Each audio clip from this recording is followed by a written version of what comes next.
روزنامه وول ستریت جورنال یا امریکی لسر زاری برپرسن امریکی پله بلند بلاف کریه که سروک امریکا دونالد ترامپ اگر آلیدان روسیه و ایران دخوینه دماکو و ایرشی رژیم اسد بکه لسوریه. روزنامه جورنال وول ستریت راگهاند که رژیم اسد دیده ماداوی ده اری کرن لسر ایرش کرنا بنگهین گروپین اسلامی لپارزگاه ادلبه کریه که بگازا کلوری ایرشی وان بکن وشبرویه که اسد پیشبینی دکه که امریکا برسواوی هبه.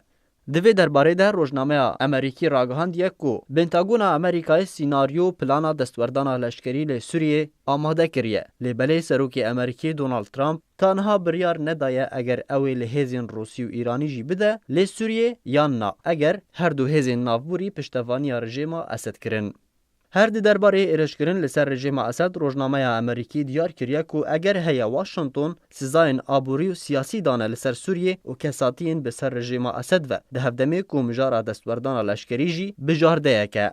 تیزانین که ولات روسیا ده دمابوری در راگهاند بو که ولات امریکا دخوازه به بحانه که رژیم اسد و گازا کلوری بکاربینه بحانه ان درست بکه تا که لگل فرانسه و بریتانیا ایرشی رژیم اسد بکه لسوریه.